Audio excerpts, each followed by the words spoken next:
नमस्कार साथियों, स्वागत है आपका अपने गौरव ज्ञान धारा यूट्यूब चैनल पे। इसी का दूसरा जो प्लेटफॉर्म है वो है ओपीडी, ऑब्जेक्टिव प्रश्न धारा। ठीक है, तो अपनी जो क्लास लग रही है वो ओपीडी पे लग रही है।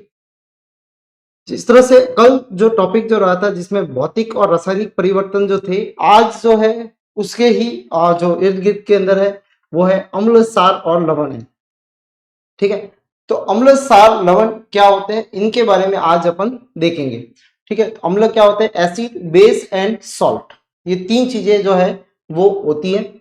तो ये क्या चीजें होती है? ठीक है, इसमें कौन कौन से जो है वो यौगिक आते हैं या कंपाउंड्स आते हैं, ठीक है, इनके बारे में देखेंगे और इनके क्या गुण धर्म होते हैं ये अपन सामान्य से देखेंगे।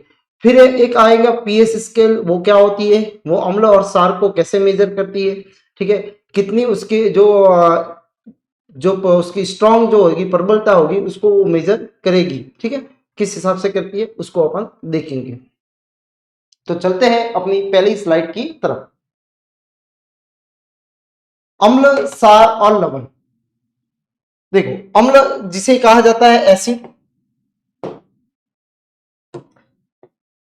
अम्ल जो है एसिड।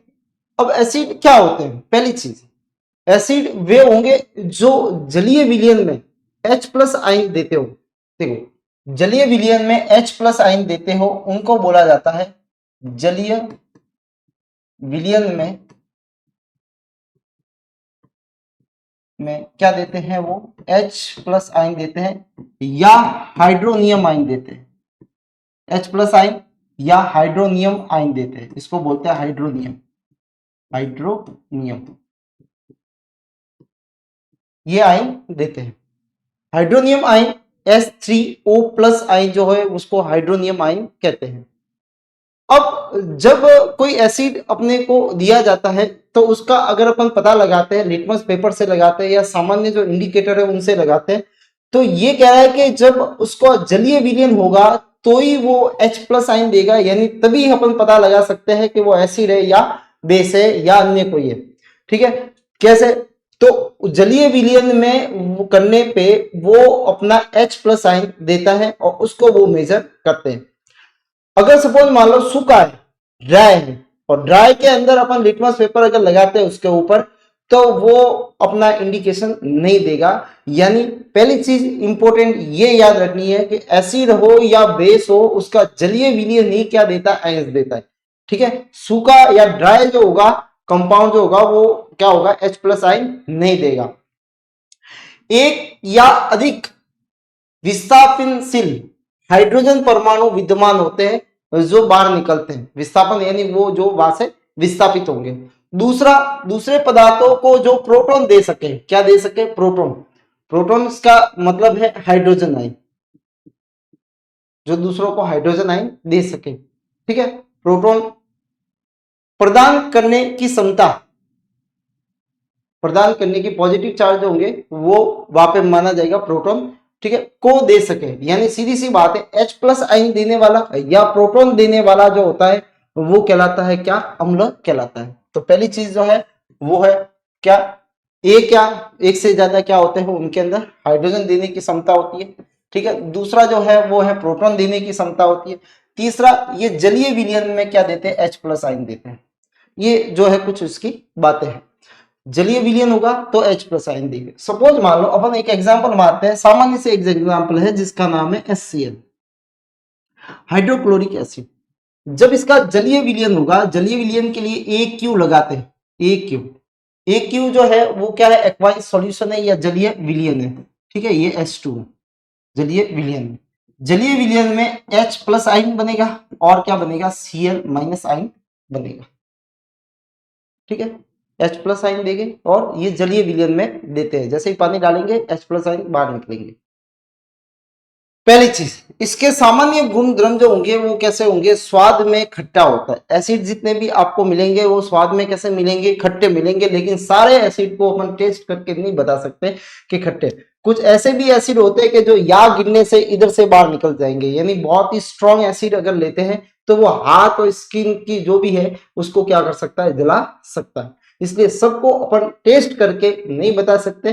टेस्ट करेंगे तो शायद वो आखिरी टेस्ट हो सकता है। ठीक है, इतने जो होते हैं वो स्ट्रॉन्ग होते हैं।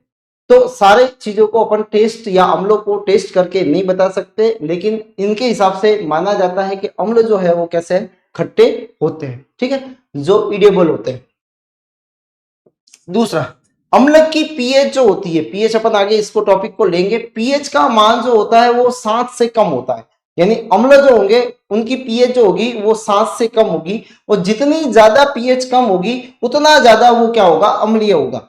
मैं अगर कहूं कि एक दो सॉल्यूशन है, एक की पीएच 2 है और दूसरे की 4 है, तो दोनों में से ज्यादा अम्लीय कौन है, तो अपने को ये ध्यान रखना है कि जिसकी पीएच कम होगी सबसे ज्यादा वो ज्यादा अम्लीय होगा। ये ना कि नंबर देख के अपन बता दें कि 4 ज्यादा है इसलिए 4 वाला जो होगा वो ज्यादा अम्लीय होगा, ऐसा नहीं होता है, ठीक है। ऐसा क्यों नहीं होता, वो अपन पीएच पढ़ेंगे तब अपने को और समझ में आ जाएगा, ठीक है। तो ध्यान ये रखना है कि जिसकी कम पीएच होती है वो ज्यादा अम्लीय होता है, पहली चीज, ठीक है। नेक्स्ट, ये नीले लिटमस को लाल कर देते हैं, यानी ये ब्लू वाले जो कलर वाला लिटमस पेपर जो होता है उसको ये रेड के अंदर चेंज कर देता है। किसके अंदर कर देता है, रेड के अंदर चेंज कर देता है।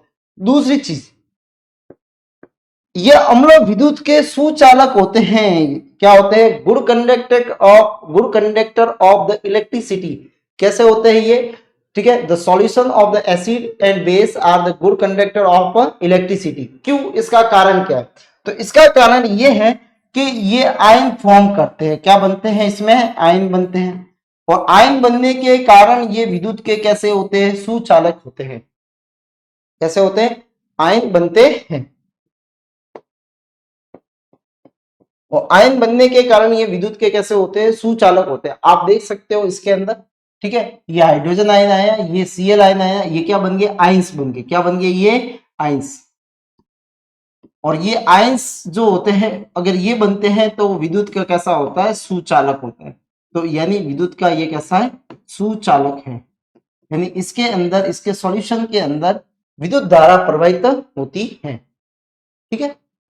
अब दूसरे अभी और भी ले सकते हैं, जैसे एक आता है जिसको बोला जाता है HNO3 बोला जाता है, जिसको बोलेंगे अपन नाइट्रिक एसिड। क्या बोलेंगे अपन, नाइट्रिक एसिड, नाइट्रिक अम्ल बोलते हैं, ठीक है। इसको भी अगर तोड़ने जाते हैं तो H प्लस और NO3 माइनस में टूटता है, ठीक है। ये भी क्या है, एक नाइट्रिक है। दूसरा एक एसिड है जिसका नाम है H2SO4, जिसको बोला जाता है सल्फ्यूरिक एसिड। क्या बोला जाता है, सल्फ्यूरिक एसिड, सल्फ्यूरिक अम्ल कहा जाता है। ये भी टूटता है तो H प्लस में और SO4 -2 में टूटता है, ठीक है। इस तरह से ये टूटता है, यानी जितने भी एसिड और बेस के जो स्ट्रॉन्ग एसिड होते हैं उनके जो सॉल्यूशन होते हैं वो विद्युत के मोस्ट ऑफ कैसे होते हैं, सुचालक होते हैं, ठीक है। अम्ल जब धातु के साथ में अभिक्रिया करता है तो हाइड्रोजन गैस मुक्त करता है, ये ध्यान रखना। अम्ल मेटल के साथ में, यानी जितनी भी धातु है उनके साथ में अभिक्रिया करता है तो क्या करेगा, ये जो है हाइड्रोजन गैस मुक्त करेगा, ठीक है। तो अम्ल किसके साथ में, धातु के साथ में अभिक्रिया करता है तो क्या बनाता है, लवण बनाता है, और प्लस निकलती है हाइड्रोजन गैस। कौन सी गैस निकलती है, हाइड्रोजन गैस निकलती है। जैसे सपोज मान लो अपन एक अम्ल लेते हैं जिसका नाम है H2SO4 लेते हैं, और इसकी रिएक्शन अगर मैं Zn से करवा देता हूं तो बनता है ZnSO4 बनता है, ठीक है, जिंक सल्फेट बनता है, और प्लस क्या बनती है, हाइड्रोजन गैस बनती है, ठीक है। और जैसे सपोज मान लो मैं HCl से क्रिया करवाता हूं, ठीक है, अगर HCl की जो है वो मैं जैसे जिंक से ही करवा लेता हूं तो क्या बनेगा, ZnHCl बनेगा, Cl2, और प्लस क्या बनेगी, हाइड्रोजन गैस, ठीक है। तो इसको मेरे को दो करने, बैलेंस करना जरूरी है, ठीक है। ये बन गया जिंक सल्फेट, सल्फेट, और ये क्या बन गया, ये बन गया जिंक जो है क्लोरीन, क्लोराइड, जिंक क्लोराइड। ये सल्फ्यूरिक अम्ल है और ये हाइड्रोक्लोरिक अम्ल है। यानी अपने को याद ये रखना है कि अम्ल जो होते हैं वो धातु के साथ में अभिक्रिया करने पे हाइड्रोजन गैस विमुक्त करते हैं। क्या करते हैं? कौन सी गैस मुक्त करते हैं? हाइड्रोजन गैस को विमुक्त करते हैं, मुक्त करते हैं। ठीक है, तो ये याद रखने हैं, कुछ इसके गुण है सामान्य।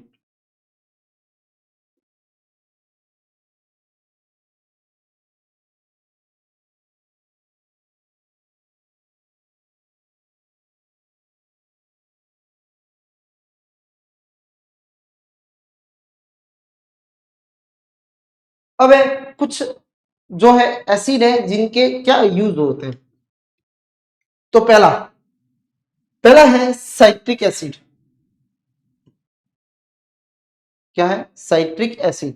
साइट्रिक एसिड अपने को फ्रूट्स में मिलते हैं। ठीक है, तो साइट्रिक अम्ल क्या काम आता है? ये धातुओं को साफ करने में काम में आता है, खाद्य पदार्थ में काम में आता है, दवाई बनाने में काम में आता है, और कपड़ा उद्योग में इसको उपयोग में लिया जाता है। ठीक है, साइट्रिक एसिड का। दूसरा होता है वो है हाइड्रोक्लोरिक एसिड, जिसको बोलते हैं अपन HCl। सामान्य से लैंग्वेज में क्या बोलते हैं? HCl बोलते हैं।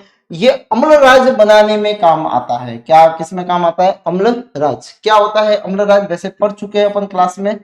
अम्लराज, अम्लराज एक ऐसा विलयन है जिसके अंदर कोई भी जो धातुएं होती है, जो जैसे गोल्ड है और प्लेटिनियम जैसी धातुओं को इसके अंदर घोला जा सकता है।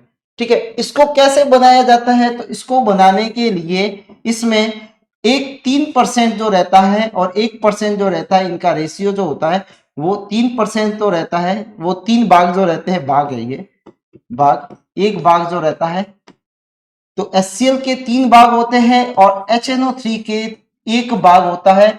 इनको मिलाने से अम्लराज का निर्माण होता है, और अम्लराज में सोने एवं प्लेटिनियम जैसी धातु घोली जाती है। ठीक है, जैसी धातुओं को क्या की जाती है? घोली जाती है। ठीक है, ये जो है वो अम्लराज होता है। फिर भोजन के पाचन में, क्योंकि अपने आमाशय के अंदर जो होते हैं वो एसिड बनता है HCl, और ये क्या करते हैं? एंजाइमों को एक्टिवेट करता है। एंजाइम को क्या करता है? सक्रिय करता है। को कैसा करता है? ये सक्रिय करता है, जिससे पाचन की क्रिया वो सुविधाजनक हो जाती है। ठीक है, एंजाइमों के लिए। जैसे ट्रिप्सिनोजन जो होता है वो पेप्सिनोजन जो होता है वो पेप्सिन में बदलता है, वो HCl के कारण ही बदलता है। कि पेप्सिनोजन जो है वो कैसा होता है? वो होता है इनएक्टिव होता है, अक्रिय होता है, लेकिन HCl की उपस्थिति में वो कैसा हो जाता है? सक्रिय हो जाता है। ठीक है, तो HCl का काम अम्लराज बनाने में है। अम्लराज जो है वो जो काम आता है वो किस में आता है? वो गोल्ड और प्लेटिनियम जैसी धातुओं को डिजोल्व करने की क्षमता होती है उसके अंदर। ठीक है, दूसरा होता है कि भोजन के पाचन में HCl काम आता है, तो एंजाइम को एक्टिवेट करने के लिए काम में आता है, ताकि भोजन का पाचन जो हो वो सही तरीके से हो पाए। ठीक है, नेक्स्ट है नाइट्रिक अम्ल। ठीक है, जिसका फॉर्मूला होता है HNO3 होता है। क्या होता है? HNO3। नाइट्रिक अम्ल का जो है वो फॉर्मूला जो होता है वो HNO3 होता है। नाइट्रोजन आ रहा है तो उसमें ध्यान रखना, उर्वरक बनाने में इसको काम में आएगा, क्योंकि यूरिया वगैरह बनाएंगे तो यूरिया का फॉर्मूला जो होता है वो NH3CO NH3 होता है, NH2CO NH2। ठीक है, तो NH2CO NH2 जो होता है वो किसका फॉर्मूला? यूरिया का फॉर्मूला, जिसमें नाइट्रोजन आएगी। ठीक है, तो उर्वरक बनाने के अंदर, ठीक है, फर्टिलाइजर बनाने के अंदर किसका उपयोग होता है? नाइट्रिक एसिड का। फोटोग्राफी फिल्मों में उपयोग में आता है। सोना और चांदी के शुद्धिकरण में काम में लिया जाता है, उसको साफ करने में, शुद्धिकरण करने में इसको काम में लिया जाता है। और साथ में आप ऊपर वाला पॉइंट भी इसमें ऐड कर सकते हो, क्या कि अम्लराज बनाने में भी इसको उपयोग में लिया जाता है। अम्लराज बनाने में भी इसको उपयोग में लिया जाता है। नेक्स्ट जो है वो है ऑक्जेलिक अम्ल। ऑक्जेलिक अम्ल में दो समूह जो होते हैं वो इसका फॉर्मूला C2H2, ठीक है, O4 होते हैं। ठीक है, यानी इसके अंदर ऑक्जेलो जो एसिड जो होता है, आप देखोगे इसमें दो समूह होते हैं, COH, COH, कार्बोक्सिलिक ग्रुप के दो समूह इसमें होते हैं।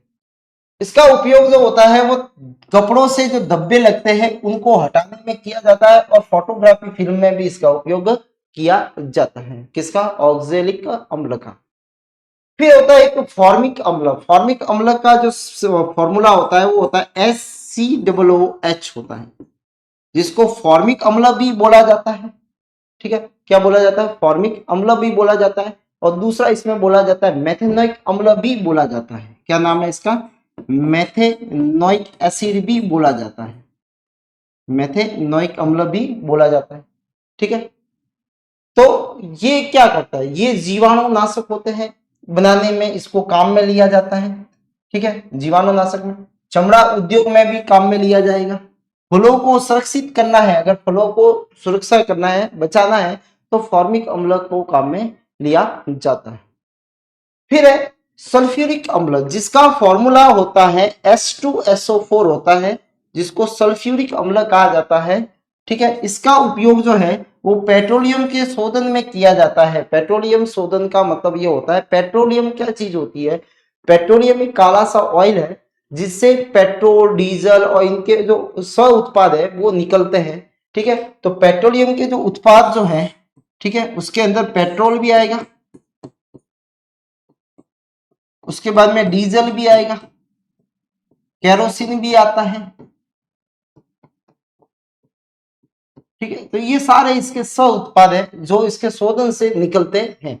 ठीक है, फिर बैटरियों के अंदर भी इसका सल्फ्यूरिक अम्ल भरा जाता है। जो अपनी बैटरी आती है इन्वर्टर वगैरह की, तो उसके अंदर किसको भरा जाता है? इसी को ही भरा जाता है। ठीक है, तो बैटरी में, ठीक है, पेट्रोलियम के शोधन में H2SO4 का उपयोग किया जाता है।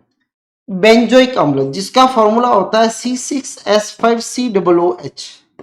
ठीक है, बेंजोइक, इसको खाद्य पदार्थों को परीक्षण बचाने में किया जाता है। बेंजोइक अम्ल का एक ही उपयोग है, खाद्य पदार्थों को परक्षित करने में इसका उपयोग किया जाता है, उसको खराब होने से बचाया जाता है। तो ये है कुछ यूज है। साइट्रिक अम्ल जो है वो धातु को साफ करने में, खाद्य पदार्थों को, दवा के निर्माण में, कपड़े उद्योग में, हाइड्रोक्लोरिक अम्ल राज्य में और भोजन के पाचन में, उर्वरक बनाने में जो है वो किसका उपयोग किया जाता है? HNO3 का किया जाता है, और सोने और चांदी के शुद्धिकरण में, फोटोग्राफी में। फिर ऑक्जेलो का कपड़ों से धब्बे का हटाना और फोटोग्राफी में। फॉर्मिक अम्ल का जीवाणुनाशक, जितने भी ये जीवाणुनाशक जो बैक्टीरियासाइड जो बनते हैं उनमें, ठीक है, चमड़ा उद्योग में और फलों को संरक्षित करने में। ठीक है, सल्फ्यूरिक अम्ल जो है H2SO4, इसका पेट्रोलियम शोधन में किया जाएगा और बैटरियों में। ठीक है, और बेंजोइक अम्ल का जो होता है वो किसमें किया जाता है? इसको पदार्थों को परीक्षण करने में किया जाता है, ये परिरक्षण करने में किया जाता है खाद्य पदार्थों का।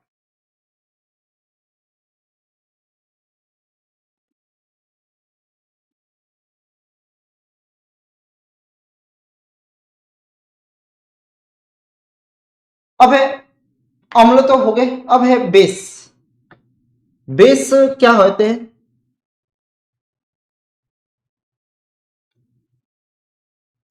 बेस क्या है?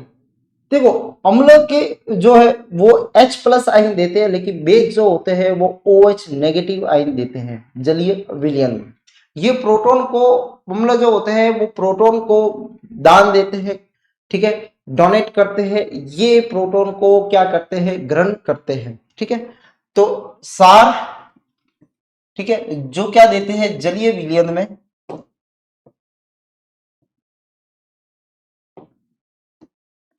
जलीय विलयन में OH नेगेटिव आयन, जिसको हाइड्रोक्सी आयन भी बोला जाता है, हाइड्रो हाइड्रोक्सी आयन देते हैं। ठीक है, हाइड्रोक्सी आयन देते हैं। और अम्ल से प्रतिक्रिया करके ये लवण का निर्माण करते हैं, ये बात याद रखनी है। अम्ल, सार जो होंगे वो अम्ल से अभिक्रिया करके क्या बनाते हैं? लवण एवं जल बनाते हैं, और इस प्रक्रिया को बोला जाता है उदासीनीकरण।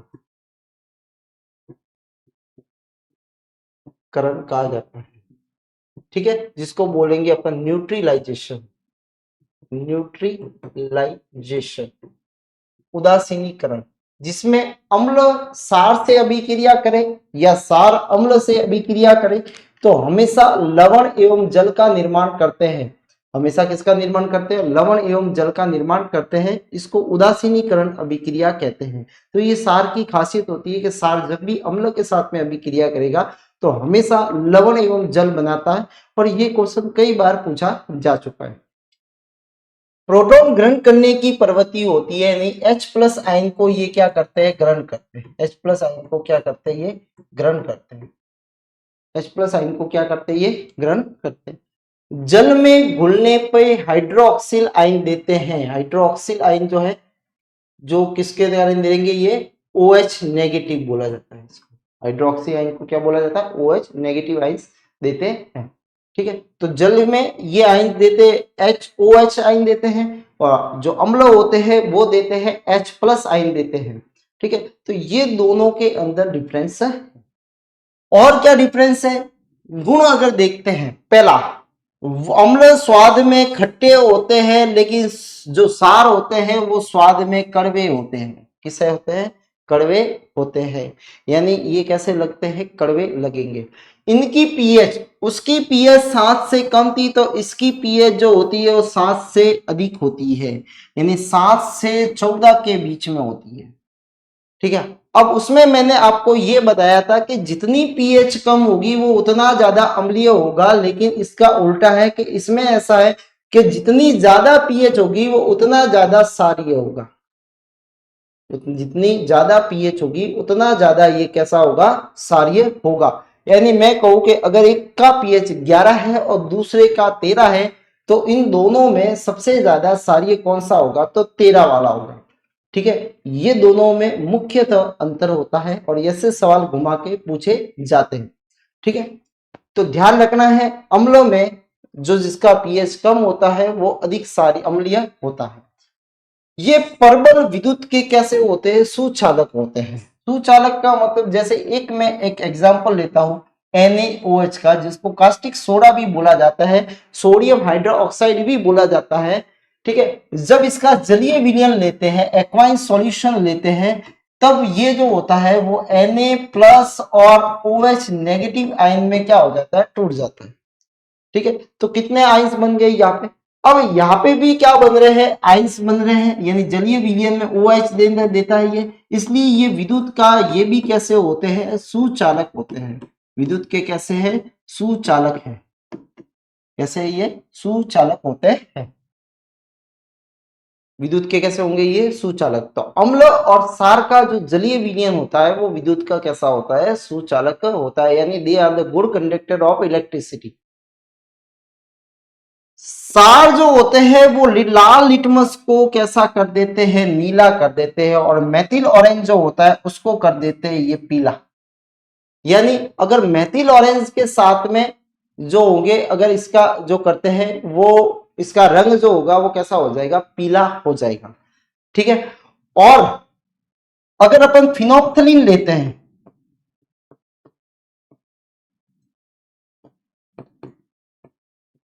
फिनोप्थलीन जो लेते हैं, तो उसमें उसका रंग जो होता है वो कैसा होता है? गुलाबी हो जाता है। कैसा हो जाता है? गुलाबी हो जाता है, ठीक है। लेकिन अम्ल के साथ में फिनोप्थलीन जो होता है वो कैसा रंग देता है? ये तो देता है सार के साथ में, सार के साथ में फिनोप्थलीन गुलाबी रंग देता है, और अम्ल के साथ में फिनोप्थलीन कोई रंग नहीं देता, कोई रंग नहीं देता,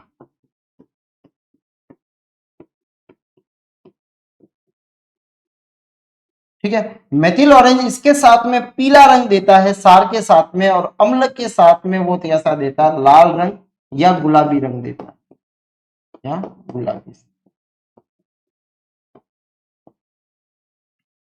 अम्ल के साथ में मिथाइल ऑरेंज जो है वो कैसा रंग देता है? लाल या गुलाबी रंग देता है, और सार के साथ में ये पीला रंग देता है। फिनोप्थलीन सार के साथ में गुलाबी देता है, और अम्ल के साथ में कोई रंग नहीं देता, ठीक है। दूसरा, लाल रेड को किस में बदलता है? ये ब्लू में चेंज कर देता है, यानी लाल जो होगा वो किस में बदल जाएगा? ठीक है, ब्लू के अंदर चेंज हो जाता है। ठीक है, तो इसमें याद क्या रखना है अपने को कि लाल जो होगा कलर लिटमस पत्र का, ठीक है, वो चेंज हो जाएगा किसके अंदर, ब्लू के अंदर, नीले के अंदर चेंज हो जाएगा। किसमें चेंज हो जाएगा, उसका कलर चेंज होके कैसा हो जाएगा, वो नीला हो जाएगा। ये याद रखना, ब्लू जो होगा वो किसमें चेंज हो जाता है, नीले के अंदर चेंज हो जाता है। सार कार्बनिक पदार्थों को क्या कर सकते हैं, नष्ट करते हैं। सार क्या करते हैं, उसको खराब कर देते हैं, कोरोसिव नेचर के होते हैं। ठीक है, ये कार्बनिक पदार्थों को क्या करते हैं, नष्ट कर सकते हैं। ठीक है, तो ये जो है वो सार के सामान्य गुण है।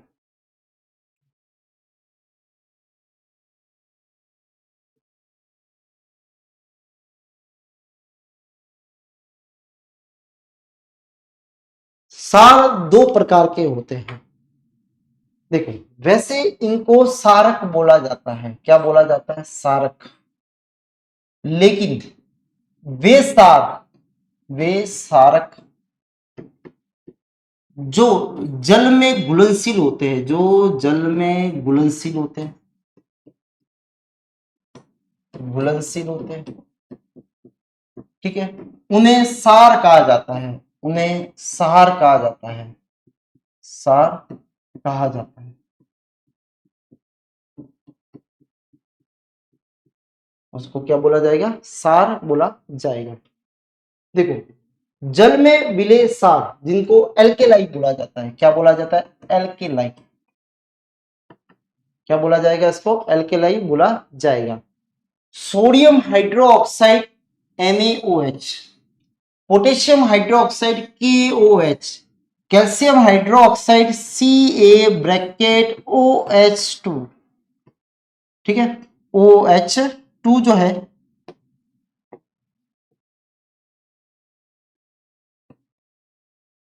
ये जो है वो ऐसे सार है जो जल में घुल जाते हैं, जो जल में क्या हो जाते हैं, घुल जाते हैं।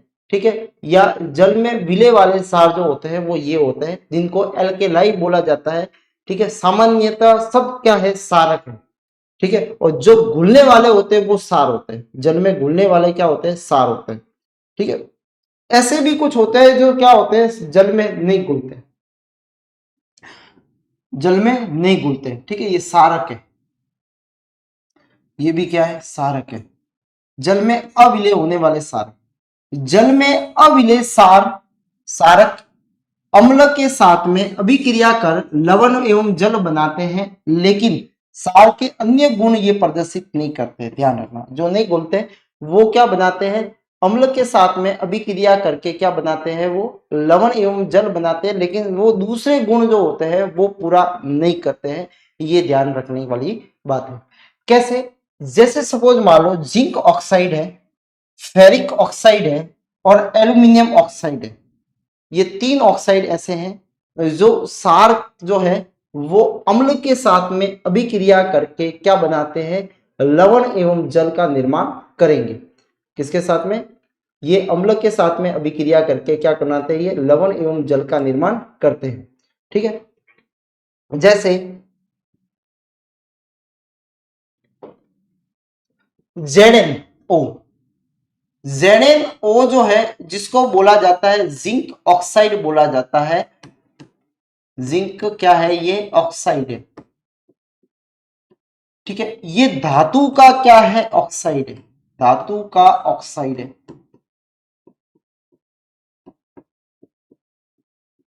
जब धातु की ऑक्साइड की क्रिया अम्ल के साथ में, मैं आप क्या करवा देता हूं इसकी H2SO4 के साथ में रिएक्शन, जिसको बोला जाएगा सल्फ्यूरिक अम्ल, अम्ल के साथ में अगर करवाता हूं तो देखो यहां से ये जो है, ठीक है, इधर से ये जो है, ये हाइड्रोजन और ये ऑक्सीजन दोनों मिलके क्या बना दिया इन्होंने, H2O बना दिया। पीछे अपने पास में बना वो क्या बना, Zn बना, और पीछे क्या बचा, S2, ये SO4 बच जाता है, जिसको जिंक सल्फेट बोलते हैं। ये लवण है, क्या है, लवण है, और ये क्या है, जल है। तो यहाँ पे ये तो है अम्ल, ठीक है, और ये जो है जिंक ऑक्साइड, धातु के ऑक्साइड जो होते हैं जिनकी प्रकृति, जिनकी प्रकृति जो होती है वो कैसी होती है, सारीय होती है। कैसी होती है, क्षारीय प्रकृति होती है। ठीक है, तो ये इंपॉर्टेंट क्वेश्चन बनता है यहाँ पे कि धातु के ऑक्साइड जितने भी होते हैं, धातु के ऑक्साइड जैसे सोडियम है, पोटेशियम है, जिंक है, एल्यूमिनियम है, आयरन है, कॉपर है, इनके जो ऑक्साइड जो होंगे वो कैसे होते हैं, जो जो है वो कैसे है, ये क्षारीय प्रकृति के होते हैं। कैसे प्रकृति के होते हैं, क्षारीय प्रकृति के होते हैं, और ये अम्ल के साथ में अभिक्रिया करके लवण एवं जल का निर्माण करते हैं। तो यहाँ पे देखो, जैसे और अपन एक एग्जांपल ले कि CuO जो है उसकी अगर रिएक्शन में HCl के साथ में करवाता हूं तो CuCl2 बनता है, प्लस क्या बनेगा, H2O बनेगा। ठीक है, तो यहाँ पे भी यही है कि जो है वो CuO जिसको कॉपर ऑक्साइड बोला जाएगा, ये धातु का ऑक्साइड है, अम्लक है या हाइड्रोक्लोरिक अम्ल है, हाइड्रोक्लोरिक एसिड है। ठीक है, ये कॉपर ऑक्साइड है, ये क्या है, कॉपर ऑक्साइड है, और ये बनता है कॉपर क्लोराइड बनता है, कॉपर क्लोराइड बनता है। ठीक है, और ये क्या बनता है, यहाँ पे वाटर का निर्माण होता है।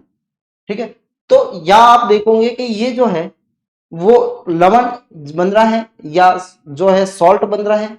ठीक है, ये क्या है, लवण है, यहाँ पे ये लवण है और जल बनता है, तो लवण एवं जल का निर्माण होता है, इसका मतलब वो क्या है, वो जो है वो क्षार है, यानी कॉपर ऑक्साइड भी एक तरह का क्या है, क्षार है। इनमें से ये जो है जिंक ऑक्साइड जो है ये वाले, इन दोनों को क्या बोला जाता है, उभयधर्मी ऑक्साइड बोला जाता है, उभयधर्मी ऑक्साइड कहा जाता है। उभयधर्मी क्या बोला जाता है, इसको ऑक्साइड कहा जाएगा। उभयधर्मी ऑक्साइड का मतलब ये होता है कि जो अम्ल एवं क्षार दोनों के साथ में अभिक्रिया करते हैं और लवण एवं जल का निर्माण करते हैं। अम्ल एवं क्षार से अभिक्रिया कर, से क्रिया कर लवण एवं जल का निर्माण करते हैं, लवण एवं जल का निर्माण करते हैं, जल का निर्माण करते हैं, लवण एवं जल का निर्माण करेंगे। जिंक ऑक्साइड, ठीक है, एल्यूमिनियम ऑक्साइड, ये जो है वो उभयधर्मी ऑक्साइड कहलाते हैं। उभयधर्मी ऑक्साइड का मतलब ये होता है कि वो अम्ल से करेंगे तब क्षार की तरह व्यवहार करते हैं, क्षार से करेंगे तो अम्ल की तरह व्यवहार करते हैं, यानी अम्ल हो या क्षार हो दोनों के साथ में ये अभिक्रिया कर सकते हैं और लवण एवं जल का निर्माण करते हैं, इसलिए इनको उभयधर्मी या एम्फोटेरिक, एम्फोटेरिक, एम्फोटेरिक, ठीक है, ऑक्साइड कहा जाता है, एम्फोटेरिक ऑक्साइड कहा जाता है। तो कई बार ये भी क्वेश्चन आ सकता है कि एम्फोटेरिक ऑक्साइड क्या होते हैं। ठीक है, तो जो अम्ल से अभिक्रिया करके लवण एवं जल बनाते हैं या दोनों से अभिक्रिया करके, तो दोनों से अभिक्रिया करके लवण एवं जल का निर्माण करते हैं, वे कहलाते हैं क्या, जो है क्या कहलाएंगे, वो कहलाते हैं उभयधर्मी ऑक्साइड कहलाते हैं। तो उभयधर्मी ऑक्साइड वे होते हैं जो अम्ल और क्षार दोनों के साथ में अभिक्रिया करके क्या बनाते हैं, लवण एवं जल का निर्माण करते हैं।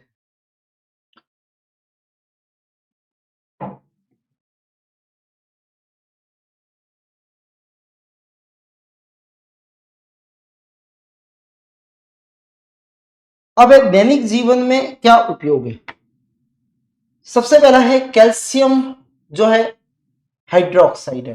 कैल्शियम हाइड्रोक्साइड का उपयोग जो होता है वो ब्लीचिंग पाउडर के निर्माण में होता है। ब्लीचिंग पाउडर का निर्माण जो होता है कैल्शियम, ये इसका फॉर्मूला होता है, कैल्शियम ऑक्सीक्लोराइड इसका नाम है, कैल्शियम ऑक्सीक्लोराइड जो है वो इसका नाम है।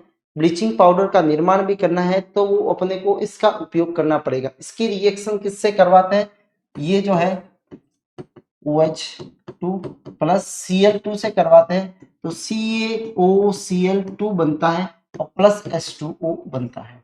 ठीक है, और यही फॉर्मूला होता है ब्लीचिंग पाउडर का। तो ब्लीचिंग पाउडर के निर्माण में कैल्शियम हाइड्रोक्साइड जो होता है वो काम में लिया जाता है। दूसरा ये काम है जल को मृदु बनाने में, यानी जो कठोरता होती है उसको दूर करने में भी इसको काम में लिया जाता है। ठीक है, मिट्टी की अम्लता दूर करने में इसको काम में लिया जाता है। ठीक है। सपोज मान लो अगर मिट्टी जो है, जो लैंड जो है उसमें काफी अम्लता बढ़ चुकी है, तो चूना लेते हैं और चूने का ये चूना ही कल आपको बताया था कैल्शियम हाइड्रोक्साइड बुझा हुआ है कि बिना बुझा हुआ, तो ये बुझा हुआ चूना है। कौन सा है? बुझा हुआ चूना है, इसको बुझा हुआ चूना भी कहते हैं। बुझा क्यों? क्योंकि पानी आ गया। ठीक है, कोई भी चीज जो होती है वो आग लगती है तो बुझा हुआ है। ठीक है, और बिना बुझा हुआ कौन सा होगा? कैल्शियम ऑक्साइड वाला। कौन सा होगा? कैल्शियम ऑक्साइड वाला जो होगा वो बिना बुझा हुआ क्या होगा? चूना होगा। दूसरा है जिसका नाम है कास्टिक सोडा। देखो कई बार क्वेश्चन में कास्टिक सोडा दे रखा है तो कंफ्यूज नहीं होना है। NaOH को दूसरा नाम जो है वो कास्टिक सोडा बोला जाता है, या सोडियम हाइड्रोक्साइड का जो दूसरा नाम है वो क्या है? NaOH, कास्टिक सोडा है। ठीक है, तो कास्टिक सोडा जो है वो NaOH ही है। ठीक है, ये दूसरा नाम है। सामान्यतः कंफ्यूज करने के लिए आपको कास्टिक सोडा दे सकते हैं।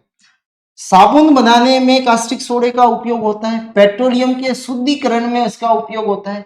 ठीक है, कपड़ा कागज उद्योग में, क्योंकि ये सफाई का काम करता है, तो कपड़ा बनेगा, जो पेपर बनेंगे उसको साफ करना पड़ेगा। पहले व्हाइट बनते हैं, ठीक है, तो उनको दाग वगैरह जो भी लगे हो तो उनको साफ किया जाता है। कारखानों की सफाई में तो इसको सफाई का एजेंट भी कहते हैं। ठीक है, पेट्रोलियम के शुद्धिकरण में भी इसको काम में लिया जाता है। साबुन है, कपड़ा है, कागज बनाने में की फैक्ट्रियों में इसको उपयोग में लिया जाता है। कल जो कारखाने होते हैं उनकी सफाई के अंदर भी इसको उपयोग में लिया जाता है। ठीक है, नेक्स्ट जो है वो है मैग्नीशियम हाइड्रोक्साइड जो होता है, जिसको बोला जाता है MgOH ब्रैकेट 2 होता है। ये अम्लीय विषाक्तीकरण का उपचार में किया जाता है। अगर अम्ल ज्यादा बन गया तो इसको उपयोग करके उसकी अम्लता को कम कर सकते हैं, क्योंकि अम्ल और क्षार दोनों अभिक्रिया करके, ये क्षार है तो अम्ल के साथ में अभिक्रिया करके लवण बना देते हैं। ठीक है, इसको अम्लता, पेट की अम्लता दूर करने में मैग्नीशियम हाइड्रोक्साइड का उपयोग किया जाता है। और इसका दूसरा नाम है, इसको बोला जाता है मिल्क ऑफ मैग्नीशिया भी बोला जाता है। क्या बोला जाता है इसका दूसरा नाम? Milk of magnesia. Milk of magnesia भी कहा जाता है। ठीक है, तो मिल्क ऑफ मैग्नीशिया किसको कहा जाता है? तो milk of magnesia magnesium hydroxide को कहा जाता है। दूसरा इंपॉर्टेंट है, ध्यान रखना, पेट की अम्लता को दूर करने में किस बेस को या काम में लिया जाता है? तो वो है मैग्नीशियम हाइड्रोक्साइड। ठीक है, क्योंकि अपन जो है अगर कई बार अपच के कारण, यानी बाहर से अपन कोई चीजें ऐसी खा लेते हैं जिससे डाइजेशन में प्रॉब्लम आ जाती है, और डाइजेशन में प्रॉब्लम के कारण जो है वो एसिड की मात्रा जो होती है वो पेट में बढ़ जाती है, और बढ़ने के कारण जो होती है वो क्या होती है? पेट में एसिडिटी होती है, जिससे पेट में जलन और दर्द महसूस होता है। ठीक है, इस जलन को और दर्द को खत्म करने के लिए देखो अंदर क्या है? एसिड है। तो अपने को पता है कि जब एसिड और बेस को, अगर उनकी एसिड की क्रिया को या एसिड की प्रबलता को अगर खत्म करना है तो अपने को बेस से रिएक्शन करवानी पड़ेगी, ताकि लवण बनेगा। और लवण जो होते हैं ना अम्ल होते हैं ना क्षारीय होते हैं। ठीक है, तो वो जो लवण बनेगा वो कैसा होगा? वो अम्ल, ना तो अम्ल होगा ना क्षारीय होगा, इसलिए अपने पेट की अम्लता जो होगी वो कम हो जाएगी। कब? जब अपन मैग्नीशियम हाइड्रोक्साइड को लेंगे। ठीक है, तो कई बार ऐसा पूछा जाता है कि मैग्नीशियम हाइड्रोक्साइड का उपयोग कहाँ होता है, तो आपको लिखना क्या है? पेट की अम्लता को दूर करने में होता है। या पेट में अम्लता की शिकायत अगर होने पे किस दवाई का उपयोग में लिया जाता है, उसमें किस टाइप का या किस प्रकृति का जो है वो पदार्थ पाया जाएगा, तो वो सारी प्रकृति का पदार्थ पाया जाता है।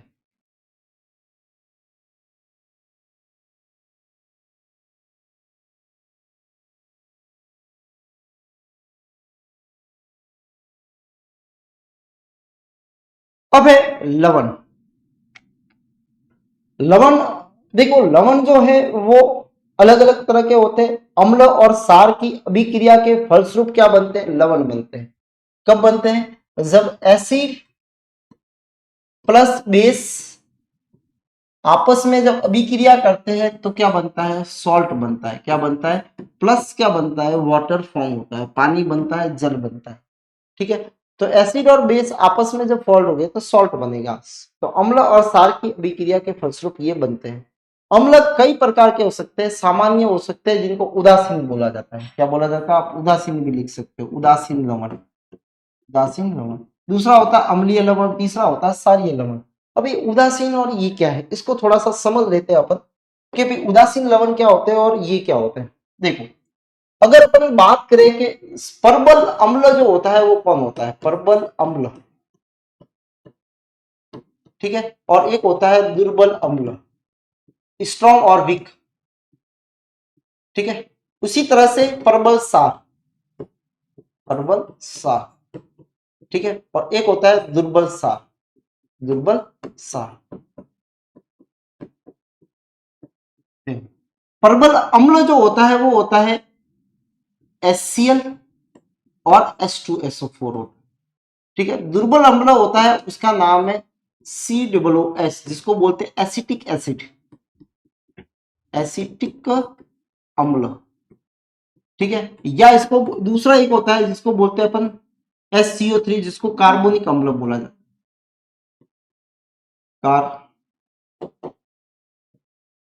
कार्बोनिक अम्ल बोला जाता है।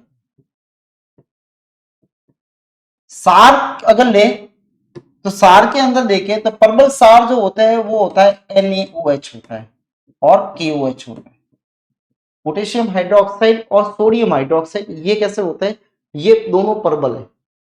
दुर्बल जो होते हैं वो होते हैं अपने पास में, वो होता है अमोनियम हाइड्रोक्साइड, ये होता है अमोनियम हाइड्रोक्साइड, ठीक है, अमोनियम हाइड्रोक्साइड बोला जाता है, अमोनियम हाइड्रोक्साइड, हाइड्रोक्साइड, ठीक है। ये जो है वो इसके नाम है। अब अपन कि भाई परबल अम्ल कैसे होते हैं, ठीक है, ये याद रखना पड़ेंगे अपने को। अगर सपोज मान लो परबल अम्ल लेते हैं अपन, क्या लेते हैं, परबल तो लेते हैं अम्ल, स्ट्रॉन्ग क्या लेते हैं, एसिड, स्ट्रॉन्ग एसिड, और वीक जो लेते हैं, दुर्बल लेते हैं, वो क्या लेते हैं अपन, सार, दुर्बल क्या लेते हैं, सारक, क्या लेते हैं अपन, सारक।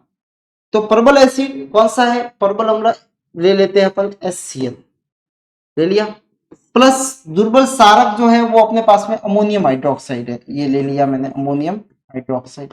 अब इसकी रिएक्शन अपने को पता है कि सॉल्ट बनेगा, तो देखो ये वाला हाइड्रोजन यहाँ से दूर हो जाएगा और इधर वाला ये OH दूर हो जाएगा, OH और H क्या बना देंगे, दोनों वाटर बना देते हैं, ठीक है, क्या बना देंगे, ये वाटर बना देंगे, H2O बन गया, ठीक है। प्लस पीछे बचा है अपने पास अमोनिया और क्लोरीन, तो अमोनिया और क्लोरीन से बन जाता है NH4Cl बन जाता है, जिसको बोलेंगे अमोनियम क्लोराइड, क्या बोला जाएगा, अमोनियम, अमोनियम क्लोराइड, क्या बोला जाएगा इसको, अमोनियम क्लोराइड बोला जाएगा। अब अमोनियम क्लोराइड जो है वो कैसा है, वो परबल, जिसको बोला जाएगा, अब यहां पे आप देखो कि परबल कौन है, परबल अम्ल है, तो अम्ल की क्वालिटी ज्यादा आएगी, ठीक है, तो इसको बोलेंगे अम्लीय लवण बोला जाता है, एसिडिक सॉल्ट बोला जाता है, अम्लीय लवण है या अम्लीय सॉल्ट है, ये अम्लीय लवण है, ठीक है, एसिडिक सॉल्ट है।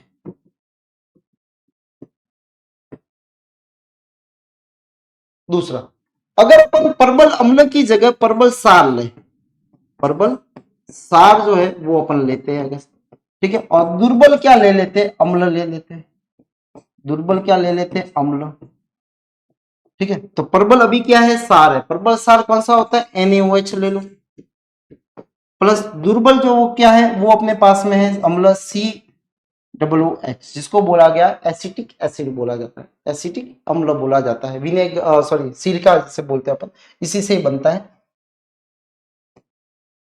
अब यहां पे क्या होगा, इसको भी तोड़ो, इसको तोड़ा मैंने यहां से और इसको तोड़ता हूं मैं यहां से, ये हाइड्रोजन और ये दोनों OH, दोनों ने मिलके क्या बना दिया,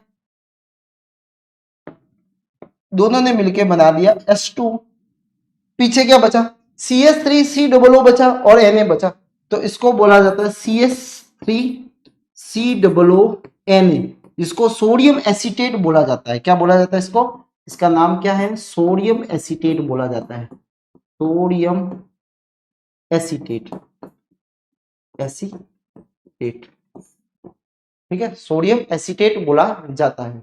ये सोडियम एसीटेट जो है ये कैसा होता है, ये जो है वो परबल ये जो है वो कैसा है, क्षारीय लवण है। कैसा लवण है ये, क्षारीय लवण है, क्षारीय लवण है, ये क्षारीय लवण होते हैं। ठीक है, अगर दूसरा उदासीन लवण, परवल में अम्ल लेता हूं और परवल ही क्या लेता हूं, सार लेता हूं, परवल ही अम्ल लेता हूं, परवल ही सार लेता हूं, तो क्या बनेगा, उदासीन लवण बनेगा। क्या बनेगा, उदासीन लवण बनेगा, प्लस जल बनेगा। कैसे, जैसे परवल अम्ल मैंने लिया HCl, परवल सार लिया मैंने NaOH। ठीक है, और ये जो बना वो क्या बना, इसको तोड़ो, यहां से तोड़ा, इसको यहां से तोड़ा, ये हाइड्रोजन और ये OH क्या बना देगा, H2O, ये बन गया H2O। पीछे क्या बन गया, NaCl, ये बन गया NaCl। तो NaCl जो है वो कैसा है, जो है उदासीन लवण होता है। ठीक है, तो ये जो है वो है परवल अम्ल, अम्लीय लवण, क्षारीय लवण, और एक है उदासीन लवण। तो इस तरह से बनते हैं। जो ज्यादा प्रबल होगा उसके गुण आएंगे तो वो लवण उस तरह से बनेगा।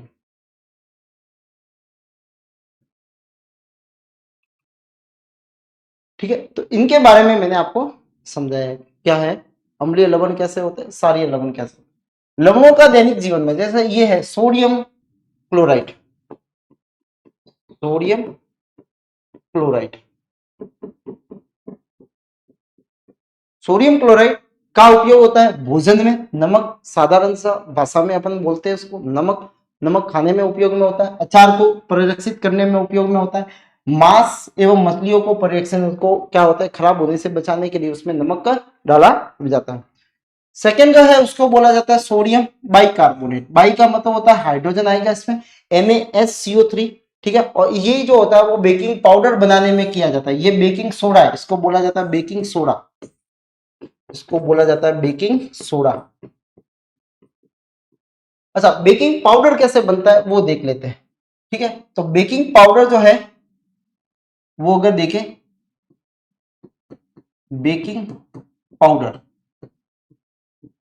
बेकिंग पाउडर बनता है बेकिंग सोडे से, बेकिंग सोडा लेते हैं और सोडे के अंदर क्या मिलाते हैं, खाने वाला अम्ल मिलाते हैं, खाने वाला अम्ल, कोई भी ले लो, चाक ले लो, नींबू ले लो, जो भी है। ठीक है, जो खाने वाला, तो उससे क्या बन जाएगा, सोडा बन जाएगा, सॉरी पाउडर बन जाएगा, बेकिंग पाउडर। तो बेकिंग पाउडर बनाने में इसको उपयोग में लिया। अग्निशामक यंत्रों में इसको उपयोग लेते हैं क्योंकि इसका फॉर्मूला देखो क्या है, CO3 है लास्ट में। तो CO3 में ये क्या होता है, अम्ल के साथ में अभिक्रिया करेगा तो CO2 क्या देता है, गैस देता है। क्या देता है, CO2 गैस देता है। ठीक है, कैसे देता है वो देखते हैं अपन, कि जैसे सपोज मान लो NaSCO3 है, इसकी अभिक्रिया क्या करवाते हैं, जो लाल कलर का बर्तन आता है, अग्निशामक यंत्र आता है, उसके अंदर ये दो चीजें भरी हुई होती है। ठीक है, अब देखो इसको तोड़ो यहां से, ठीक है, और इसको तोड़ो यहां से, तो यहाँ पे क्या होगा, ये जो है NaCl बनेगा एक, तो प्लस क्या बनेगा, CO2 बनेगी, और प्लस क्या बनेगा, H2O बनेगा। तो ये CO2 जो होती है इसको आग बुझाने में काम में लिया जाता है, आग बुझाने में काम में, अग्निशामक यंत्रों में इसका उपयोग होता है। ठीक है, अग्निशामक यंत्रों में इसका उपयोग होता है। तो ये बनता है CO2। ठीक है, तो कार्बन डाइऑक्साइड जो होती है वो इसके अंदर बनती है। दूसरा, पेट में अम्लीयता है तो आप soda P low, soda P low औषधि के रूप में। ठीक है, में इसका उपयोग किया जाता है, औषधि के रूप में, सोडे के रूप में इसको उपयोग में, पेट की अम्लता दूर करने में औषधि के रूप में का उपयोग किया जाता है। ठीक है, तो ये इसको हटा दो, उपयोग किया जाता है इतना पता है। ठीक है, औषधि के रूप में इसका उपयोग किया जाता है। नेक्स्ट है उसका नाम है सोडियम बाइकार्बोनेट, इसको धावन सोडा भी बोला जाता है।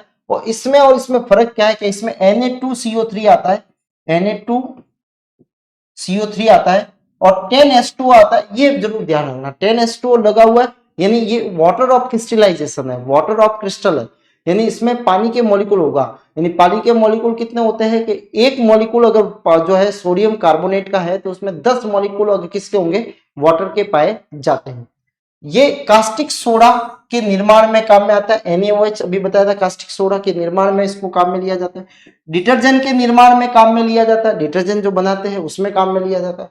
कपड़ों की धुलाई में काम में लिया जाता है, क्योंकि धावन सोडा है, धोने के लिए काम में आएगा। और जल की स्थायी कठोरता को दूर करने में काम में लिया जाता है। ये बात इंपॉर्टेंट है। जल की अगर स्थायी कठोरता को दूर करने के लिए सोडियम कार्बोनेट या धावन सोडे को यूज में लिया जाता है। ठीक है, तो ये होते हैं इसके उपयोग, लवणों के उपयोग है।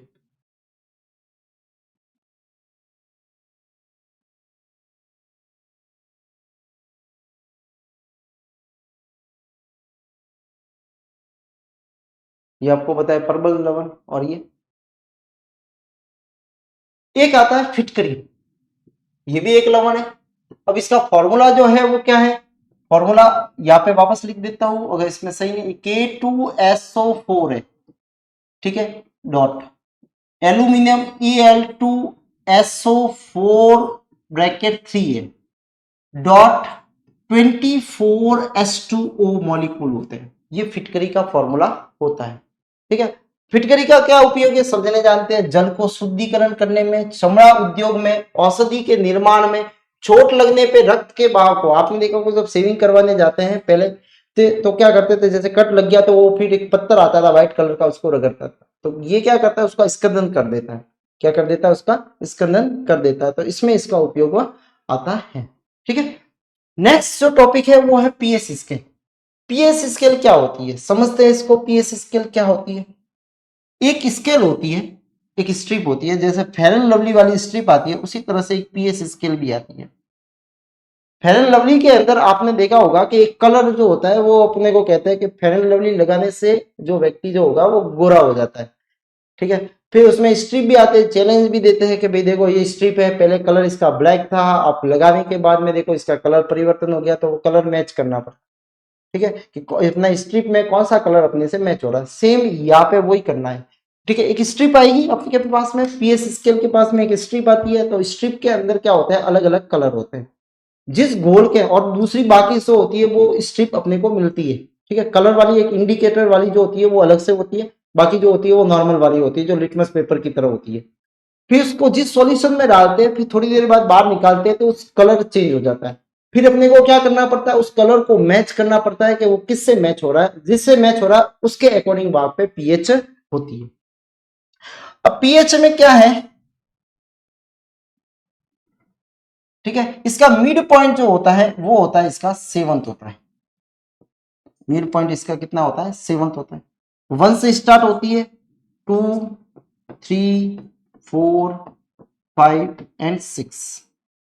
ठीक है, और फिर 8, 9, 10, 11, 12, 13 एंड लास्ट जो होता है वो कितना होगा, 14। यहाँ पे आप देखोगे यहाँ पे हाइड्रोजन आयन मिलेंगे, कौन से आयन मिलेंगे, और इधर जो मिलेंगे वो कौन से मिलेंगे, OH नेगेटिव आयन मिलेंगे। कहते हैं कि विलयन में उपस्थित हाइड्रोजन आयन की सांद्रता को ये नापता है। किसको नापता है, सांद्रता का। जितने ज्यादा अपने को हाइड्रोजन आयन मिलेंगे वो उतना ही ज्यादा अम्लीय होगा। ठीक है, उतना ही ज्यादा क्या होगा, वो अम्लीय होगा। तो यहाँ पे यही है कि हाइड्रोजन आयन को ये क्या करते हैं, मेजर करते हैं। ठीक है, तो अब अपन देखते हैं कि 7 से 1 से लगाकर 7 तक, 7 तक अगर किसी की पीएच आती है तो वो कैसा होता है, अम्लीय होता है। कैसा होता है, अम्लीय होता है, एसिडिक होगा। ठीक है, अगर किसी की पीएच 7 पे ही आ जाए तो वो होता है उदासीन। वो कैसा होता है, उदासीन होता है। और अगर 7 से 14 के बीच में आ जाए तो वो होता है सारीय। कैसा होता है, सारीय होता है। ठीक है, तो 1 से 7 के बीच में आएगा तो वो अम्लीय होगा। ठीक है, 7 पे आया तो उदासीन होगा। और उदासीन वाले सवाल आते हैं कि शुद्ध जल जो होता है, शुद्ध जल, उसकी जो पीएच होती है वो होती है 7। कितनी होती है, शुद्ध जल की पीएच कितनी होती है, 7 होती है। प्योर वाटर होगा उसमें 7 होगी पीएच। ठीक है, वैसे अपन ने और भी पढ़ा रखता है, जैसे रक्त की जो होती है वो कितनी होती है 7.4 होती है, दूध की जो होती है वो कितनी होती है, वो होती है 6.5 या 6.6 होती है। ठीक है, तो ये कुछ जो है वो पीएच याद रखें। अगर अपने पास में दो सॉल्यूशन है, दो विलियन है, एक की पीएच जो है वो है 2 है और एक की पीएच वो कितनी है 3 है, तो इन दोनों में से ज्यादा अम्लीय कौन होगा, तो 2 वाला जो होगा वो ज्यादा अम्लीय होगा, ज्यादा अम्लीय होगा। ठीक है, क्यों, अगर इस तरफ अगर जाते हैं तो अम्लता में वृद्धि होती है, अम्लता में वृद्धि होती है, अम्लता में क्या होगी, वृद्धि होगी, अम्लता में वृद्धि होती है। ठीक है, अगर अपन 7 से इस तरफ जाते हैं तो क्षारीयता में वृद्धि होती है, में वृद्धि होती है, इसमें वृद्धि होगी, क्षारीयता में क्या होगी, वृद्धि होगी। तो देखो यहाँ पे इस तरफ आ रहे हैं तो इस तरफ बढ़ रहे हैं, तो ये वाला ज्यादा अम्लीय होगा मुकाबले में 6 वाले से, लेकिन यहाँ पे क्या 8 वाला कम क्षारीय होगा मुकाबले 12 वाले से। ठीक है, तो ये चीजें ध्यान रखनी है अपने को। ठीक है, सबसे ज्यादा जो कम पीएच होती है वो HCl की है। ठीक है, और इधर जो लास्ट में आता है ज्यादा क्षारीय वो होता है NaOH, ये ज्यादा क्षारीय होगा, क्या होगा, ज्यादा क्षारीय होगा। ठीक है, तो ये होती है पीएच स्केल, होती है जो क्या मेजर करती है, अपने को बताती है कि वो कितना अम्लीय होगा, क्योंकि हर अम्ल या सार को अपन टेस्ट करके तो नहीं देख सकते कि वो अम्ल कितना है, क्षारीय कितना है, क्योंकि मैंने अभी बताया कि वो कोरोजिव नेचर के होते हैं, संसारण नेचर के होते हैं, तो वो क्या कर लेते हैं अपनी स्किन वगैरह को क्या कर लेंगे, जला सकते हैं। ठीक है, इसलिए पीएच स्कोर को उपयोग में लिया जाता है। और क्या नापता है पीएच, हाइड्रोजन आयन की, देखो पी का मतलब होता है पावर और एच का मतलब है हाइड्रोजन आइंस।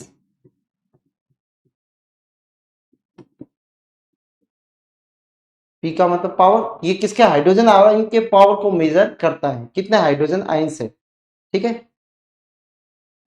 और इसे किसने बनाई थी, सोरेनसन ने। पीएच स्केल किसने दी थी, सोरेनसन ने दी थी।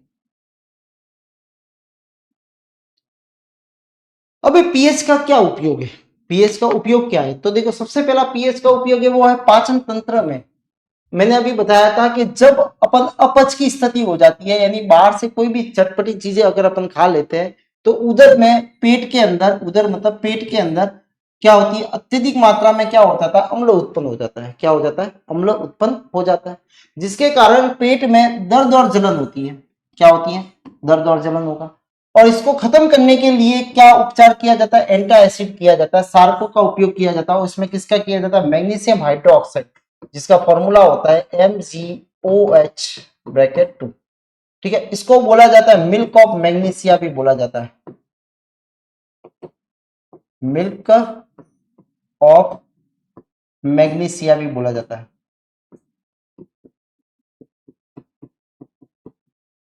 मैग्नीशिया। ठीक है, ये क्या करता है, अम्ल से अभिक्रिया कर, अम्ल से क्रिया कर उदासीन बना देता है, उदासीन लवण बना देता है, क्या बनाएगा, उदासीन लवण बनाएगा। वो उदासीन होते हैं, सीधी सी बात है, पेट की अम्लता खत्म हो गई। ठीक है, तो पेट की अम्लता जो होगी वो खत्म हो जाएगी, किसके कारण, इस मिल्क ऑफ मैग्नीशिया के कारण। दंत क्षय, क्या होता है, दंत क्षय, देखो जब अपन खाना खाते हैं तो खाना जो होता है वो दांतों के बीच में फंस जाता है, समझना इस मैटर को, ये दांतों के बीच में फंस गए। ठीक है, सपोज ये भी दांत है, इनके बीच में ये खाना जो होता है वो क्या होता है, फंस जाता है, खाने के कण फंस गए। अब अपने मुंह के अंदर जो जीवाणु होंगे, जीवाणु होता है, जीवाणु क्या करता है, इस खाने को सड़ाता है, जीवाणु, जीवाणु क्या करेंगे, इसको सड़ाते हैं, और सड़ने से क्या बनता है, अम्ल बनता है, क्या बनता है, अम्ल बनता है, मुंह के अंदर क्या बन जाएगा, अम्ल, जिससे पीएच जो होती है वो 5.5 से धीरे धीरे क्या हो जाती है, कम हो जाती है, पीएच जो होगी वो 5.5 से कम होती है, और जैसे ही कम होगी दंत सय जो होता है वो आरंभ हो जाता है, दंत सय वो शुरुआत हो जाएगी, दांत सड़ना आरंभ हो जाएगा। कहते हैं कि अपने दांत के ऊपर इतनी कठोर लेयर मिलती है, अपने शरीर की सबसे कठोर लेयर जो होती है वो होती है इनेमल, जो दांत के ऊपर पाई जाती है। ये अम्ल उस इनेमल जैसी लेयर को भी क्या कर सकता है, सड़ा सकता है। कैसे लोगों को जलाने पे जो होते हैं दांत बच जाते हैं, दांत नहीं गलते क्योंकि कठोर होते हैं, ठीक है। लेकिन ये देख लो, ये एसिड इतना बैक्टीरिया इतना एसिड बना लेता है कि वो दांत का भी क्या कर लेता है, सही कर लेता है। जो इनेमल हार्डेस्ट सब्सटेंस जो होता है अपने बॉडी का, उसको भी ये क्या कर लेता है, डिकम्पोज कर लेता है, उसको भी सड़ा देता है ये अम्ल। जिससे क्या हो जाती है, अंदर दांतों के बीच में क्या बन जाती है, कैविटी बन जाती है। क्या बन जाती है, कैविटी, ठीक है। और दांत क्या हो जाएंगे, सड़ जाएंगे। ये काम होता है। अच्छा, इसको रोकने के लिए क्या करेंगे अपन, तो सीधी सी बात है, अपन रोज दांतों की सफाई करो। और सफाई के लिए अपन किसको यूज में लेंगे, तो सफाई के लिए अपन यूज में लेंगे पेस्ट को, ठीक है। और पेस्ट जो होगा वो कैसा होना चाहिए, पेस्ट जो होगा वो सारी प्रकृति का होता है। तो अब सारी प्रकृति का क्यों होता है, तो आपको बात समझ में आ चुकी होगी कि अपने मुंह के अंदर क्या है, अम्ल है, और पेस्ट जो करते हैं वो सारी है। तो अम्ल और सार दोनों ने अभिक्रिया करके मुंह का पीएच जो होगा वो वापस क्या कर देगा, बढ़ा देगा, यानी अम्लता को खत्म कर देगा। ये पेस्ट का काम होता है, ठीक है। तो मुंह का पीएच 5.5 से कम होने पर जो दंत से आरंभ होता है, दांत सड़ना आरंभ होता है। दांतों में इनेमल कैल्शियम फॉस्फेट से बना होता है, जो शरीर की सबसे कठोर पदार्थ है। अपने शरीर का सबसे कठोर पदार्थ क्या, कैल्शियम फॉस्फेट है, इनेमल लेयर है, ठीक है। मुंह में उपस्थित बैक्टीरिया भोजन के पश्चात मुंह में अपशिष्ट शर्करा या खाद्य पदार्थों का निम्नकरण करके अम्ल उत्पन्न करते हैं। क्या उत्पन्न करते हैं, अम्ल, ठीक है। जो इनेमल लेयर को क्या कर लेता है, गोल देता है। इनेमल परत को ये अम्ल क्या करता है, इनेमल परत को क्या कर लेता है, डिकम्पोज, सड़ा देता है, सड़ा देता है। जिससे क्या बन जाती है, कैविटी। क्या बन जाती है, कैविटी। निराकरण किससे करेंगे अपन, ठीक है। उपचार, उपचार जो हो गए वो पेस्ट का इस्तेमाल करेंगे। कौन सा पेस्ट, जैसे पेस्ट तो टूथपेस्ट, टूथपेस्ट को इस्तेमाल करेंगे। इसकी प्रकृति कैसी होती है, सारी होती है, ठीक है। और सारी होने के कारण क्या होगा, ये मुंह की अम्ल को क्या कर लेगा, दूर कर लेगा, ठीक है। तो ये पाचन ये होता है दंत सय में होता है। खाने को फंसने मत दो, खाने के बाद में आप ब्रश करो, दांतों की सफाई करो, तो दांत जो होंगे वो नहीं सड़ेंगे।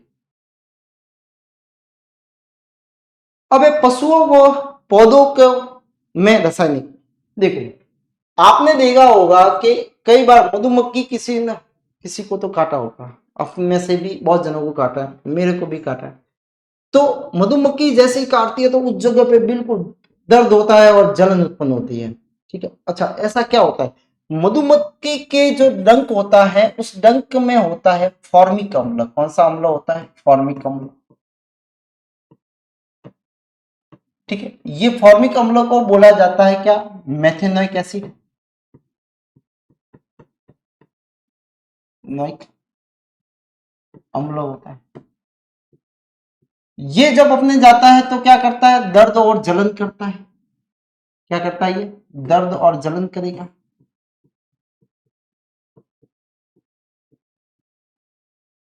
ठीक है।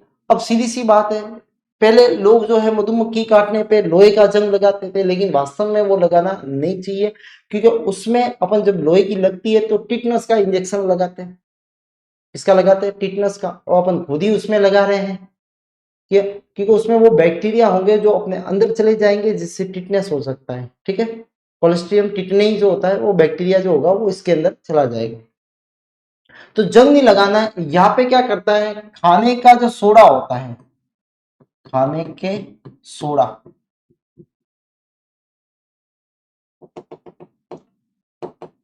खाने का सोडा क्या क्या लगाते हैं, उसका पेस्ट लगाया जाता है, पेस्ट लगाया जाता है, ठीक है। क्यों लगाया जाता है, क्योंकि ये अम्ल है, ये सोडा है, सोडा मतलब बेस है, ठीक है। तो अम्ल है ये, एसिड और बेस दोनों करके अभिक्रिया करके क्या बना देंगे, लवण। आपका जो हो जाएगा ये दर्द जो हो जाएगा वो कम हो जाएगा। एक पौधों के रूप में ले तो पौधों के अंदर एक पौधा आता है जिसको बोलते हैं नेटल। इसमें क्या होते हैं, कांटे। उस कांटों से निकलता है फॉर्मिक अम्ल। फॉर्मिक अम्ल, और इससे भी क्या होता है, जब वो बनने लग जाती है, ठीक है, कांटा चुभने पर दर्द होता है और जलन होती है, ठीक है। अब इसी के पास में उगता है एक दूसरा प्लांट होता है जिसको बोलते हैं अपन डॉग प्लांट, डॉग पादप। इसमें इसकी पत्तियां लिया जाता है, इसकी पत्तियां होती है, इसको इस पे रगड़ा जाता है,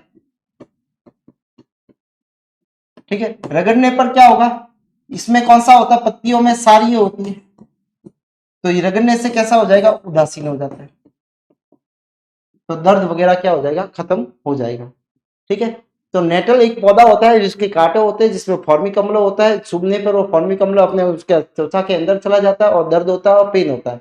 इसको खत्म करने के लिए पास में एक पौधा होता है जिसको बोलते हैं डॉग प्लांट। उसकी पत्तियां लेते हैं, उसकी पत्तियों को रगड़ देते हैं, इसका मतलब उस पत्तियों के अंदर क्या है, सार है, ठीक है। तो ये भी क्या करते हैं, अपने आत्मरक्षा करते हैं, ठीक है। तो मधुमक्खी काटती है, वो कौन सी काटती है, वर्कर वाली काटती है, जो अपने आप को क्या कर देती है, बचाने के लिए क्या करती है, काटती है, ठीक है। और वो फीमेल ही होती है एक तरह से। कौन सी होती है, तो काटने का काम हमेशा कौन करता है, फीमेल करता है। पौधे का पीएच, पौधे देखो, पौधा भी होगा वो पर्टिकुलर पीएच की प्रास पे ग्रो करता है, ठीक है। अगर मिट्टी अम्लीय है या ज्यादा सारीय है तो वहां पे वो प्लांट ग्रो नहीं करेगा, इसलिए उसमें भी पीएच की उपयोगिता होती है कि अच्छी उपज के लिए एक विशिष्ट पीएच प्रास की आवश्यकता होती है। यदि मिट्टी में अत्यधिक अम्लीय है या अत्यधिक सारीय नहीं होनी चाहिए, ठीक है। अगर सारी होगी या अम्लीय होगी तो वहां पे पौधे ग्रो नहीं करेंगे। इसलिए पहले क्या किया जाता है, पीएच का टेस्टिंग की जाती है सॉइल की। तो सॉइल का जो सैंपल होता है वो लेके जाते हैं और उसमें क्या किया जाता है, उसकी टेस्टिंग की जाती है। तो अपने को बताई दी जाती है कि आपकी जो जमीन जो है उसमें जो मृदा जो है वो कैसी है, अम्लीय है या सारी है, या कौन कौन से न्यूट्रिशन उसमें कमी है। तो उस हिसाब से अपन क्या करेंगे, उर्वरक और मैन्योर का उपयोग करते हैं। अम्लीय वर्षा, देखो अम्लीय वर्षा का कारण जो है वो पॉल्यूशन है, प्रदूषण है। प्रदूषण से एक गैस निकलती है, एक तो निकलती है SO2, एक निकलती है NO2। ये दोनों जब है वो ऊपर जाके जब जल वाष्प से अभिक्रिया करती है, जल वाष्प से अभिक्रिया करती है, ठीक है, तो दो अम्ल बनते हैं। एक तो बनता है H2SO4 सल्फ्यूरिक अम्ल बनता है, एक बनता है HNO3 नाइट्रिक अम्ल बनता है। ये दोनों अम्ल जो होते हैं वो बरसात के साथ में, किसके साथ में, बरसात के साथ में, वर्षा के साथ में नीचे आते हैं, ठीक है। वर्षा के साथ में ये कहा आते हैं, नीचे आते हैं। और ऐसी वर्षा को क्या बोला जाता है, अम्लीय वर्षा बोला जाता है। जब ये देखा जाता है कि जब उसकी पीएच कितनी है, 5.6 से भी कम है, तब उसको अम्लीय वर्षा कहा जाता है। अम्लीय वर्षा का जल जब भी नदियों में प्रवाहित होगा तो सीधी सी बात है वो नदियों में जाएगा तो नदी का पीएच भी क्या कर लेगा, कम कर लेगा। मैं बोल रहा हूँ कम कर लेगा, कम कर लेगा मतलब अम्लीय है तो अम्लीय हो जाएगा वो, ठीक है। तो नदी का पीएच भी क्या कर लेगा, वो कम कर लेगा। नेक्स्ट, ऐसी नदियों में फिर वो जीव जो रहते हैं, नदी वाले एक्वाटिक जो एनिमल्स जो उसके अंदर रह रहे हैं, उनके लिए सर्वाइव करना बहुत मुश्किल हो जाएगा। क्योंकि जो है वो यहाँ पे इतना जब अम्लीय हो जाएगा तो उनका जो जीवन जो होगा बहुत ही कठिन हो जाएगा, या तो वो मर जाएंगे या दूसरी जगह वो क्या करेंगे, माइग्रेट करेंगे, ठीक है। दूसरा होता है मार्बल को भी खराब कर रहा है। जो मार्बल होते हैं, ठीक है, उसको भी क्या करेगा, संसारण कर देता है, उनका भी क्या करेगा, संसारण कर देगा, खराब कर देते हैं, ठीक है। तो अम्लीय वर्षा के कारण जो होता है, कहते हैं ताजमहल जो पीला पड़ रहा है उसका कारण क्या है, अम्लीय वर्षा है, ठीक है। तो ये मार्बल को भी क्या करता है, खराब कर देता है, फसलों को भी खराब कर देगा, ठीक है। जो जीवधारी है वो भी नहीं रह पाएंगे। तो ये भी इसका भी, इसमें भी पीएच का उपयोग हो रहा है।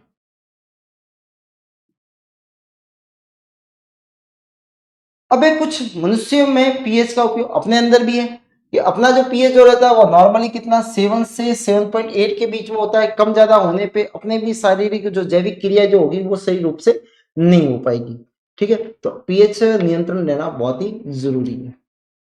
अब एक कार्बन जैसे साइट्रिक अम्ल, साइट्रिक अम्ल किसमें मिलता है? खट्टे जो फल आते हैं उसमें नींबू है, संतरा है, तो उसमें साइट्रिक अम्ल पाया जाता है।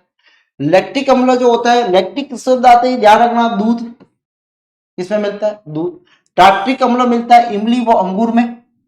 ऑक्जेलिक अम्ल मिलता है ऑक्जेलिस, ठीक है, या रूमेक्स कुल के सारे वृक्ष जो होते हैं उनमें ये पाया जाता है ऑक्जेलिक अम्ल। ग्लूमेटिक अम्ल जो होता है वो गेहूं में मिलता है, ग्लूमेटिक, ठीक है, ग से ग। बेंजोइक अम्ल जो होता है वो घास में, पत्ते में और मूत्र में होता है। फॉर्मिक अम्ल जो होता है लाल चींटियों में मिलता है, ये इंपॉर्टेंट है।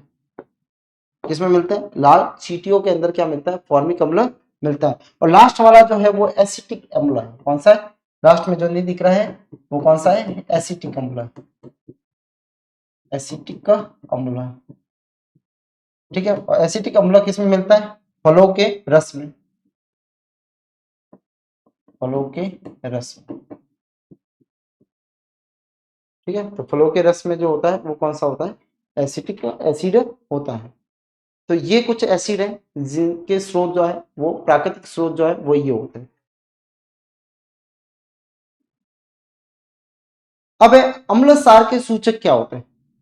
ठीक है, तो सूचक जो होते हैं वे अम्ल सार की उपस्थिति में अपने कलर को विलयन में मिलाने पे उनका रंग बदल जाता है, यानी रंग परिवर्तित कर देते हैं, अपने रंग को क्या कर देते हैं?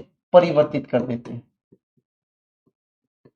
कब? जब अम्ल सार की उपस्थिति में, अम्ल या सार की उपस्थिति में, की उपस्थिति में उनको क्या बोला जाएगा? सूचक बोला जाता है, ठीक है। तो देखो लिटमस है, हल्दी है, गुड़हल के पुष्प, गुड़हल का पुष्प भी आप खुद घर पे भी बना सकते हैं इंडिकेटर। गुड़हल का पुष्प लेना, उसको किसी कागज पे रगड़ना, उसका कलर आएगा। अब आप उसमें जो भी डालते हो, अम्ल डालते हो, सार डालते हो तो उसका कलर परिवर्तित हो जाएगा, ठीक है। अम्ल डालते हो तो उसका गुलाबी हो जाएगा, सार डालते हो तो उसका हरा हो जाएगा, ठीक है। तो ये घर पे भी आप इसका परीक्षण कर सकते हो। प्राकृतिक सूचक होते हैं फिनोक्टेलिन और मिथाइल ऑरेंज, ये संश्लेषित होते हैं, इनको बनाया जाता है, ये संश्लेषित सूचक होते हैं। लिटमस जो होता है वो बैंगनी रंग का होता है शुरुआत में और बनाया जाता है लाइकेन। लाइकेन क्या है? सजीवन है, सजीवी है।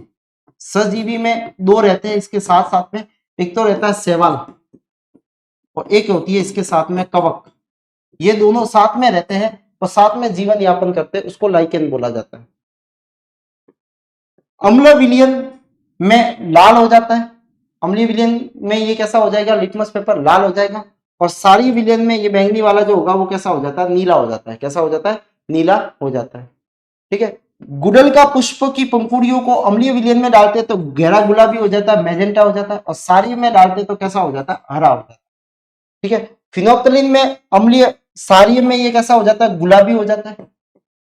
कैसा हो जाता है? गुलाबी हो जाता है, ठीक है। और अम्लीय में ये रंगीन रहता है, यानी कोई कलर नहीं देता, जो मैंने अभी लिखवाया था, ठीक है। तो वहां पे लाल और गुलाबी दोनों लिखवाए थे मैंने, ठीक है। तो कैसा हो जाता है? गुलाबी। फिनोप्थलीन गुलाबी देता है कलर, ठीक है। अम्ल किसके साथ में? सार के साथ में। अम्ल के साथ में कोई कलर नहीं देता। और फिनोप्थलीन कैसा देगा? Methyl orange. मेथिल ऑरेंज कैसा देता है? मेथिल ऑरेंज देता है कैसा? अम्ल के साथ में तो देता है अपने ऑरेंज, ठीक है। सॉरी ऑरेंज क्या है ये अपने लाल गुलाबी देता है, या और इसके साथ में सार के साथ में कैसा देता है? पीला रंग देता है। सूचक वे होते हैं, जैसे गंधीय सूचक भी होते हैं, गंधीय सूचक जो अपनी गंध को बदल देते हैं, ठीक है। गंधीय सूचक में एक तो आता है प्याज, प्याज के ऊपर आप नींबू डाल दो इसकी गंध चेंज हो जाएगी। उसके बाद में आता है वेनिला, वेनिला, ठीक है। ये जो होते हैं वो गंधीय सूचक होते हैं, जो अपने क्या होते हैं? गंध को चेंज कर देते हैं। उदासीनीकरण आपको ये बता दिया, जब अम्ल और सार के बीच में होने वाली जो अभिक्रिया है उसमें लवण एवं जल का निर्माण होता है, ठीक है। जो आपको पूरा मैंने बताया आपको, वो उदासीनीकरण है। लवण अम्लीय व सारीय उदासीन प्रकृति के होते हैं, ठीक है। तीनों प्रकृति के होते हैं, तीनों के एग्जाम्पल भी बता दिए। आमाशय की अम्लीयता मैग्नीशियम हाइड्रोक्साइड जिसको एंटासिड से दूर की जाती है, ये भी आपको बता दिया। अम्लीयता सारी मृदा में उपयोग करने के लिए कैल्शियम हाइड्रोक्साइड, जिसको बिना बुझा हुआ चूना बोला जाता है, calcium hydroxide, calcium oxide sorry, ठीक है, को चूना लिया जाता है, या कैल्शियम हाइड्रोक्साइड जिसको बुझा हुआ चूना बोलते हैं, ये वाला, ठीक है, को प्रयुक्त किया जाता है। सारीय मृदा में जैविक कंपोस्ट खाद मिलाते हैं जो अम्लीय निर्मुक्त कर देती है। खाद मिलाने पे जो अम्लता होगी वो कैसी हो जाएगी, दूर हो जाती है। तो ये जो है, ये अपने को आधा तो अपन वैसे भी पढ़ चुके हैं, खाली ये वाली जो लाइन है वो अपने को याद रखनी है, ठीक है, कि खाद मिलाने पे क्या हो जाती है, अम्ल निर्मुक्त हो जाती है। तो आज की क्लास में इतना ही है, ठीक है। चतुर्थ श्रेणी की जो ये बुक है, जो मार्केट में एक तरफा जो है धूम मचा रही है, ठीक है, तो इसको आप लेके अपना जो चयन जो है वो निश्चित कर सकते हो, ठीक है। ये टेस्ट सीरीज भी है, टेस्ट सीरीज का भी उपयोग ले सकते हो, ठीक है। ये अपने चैनल जो है इनको आप सब्सक्राइब कीजिए और ज्वाइन कीजिए इनको। तो मिलते हैं आज की क्लास में, इतना ही, मिलते हैं अगली क्लास में, तब तक के लिए धन्यवाद, आपका दिन शुभ हो।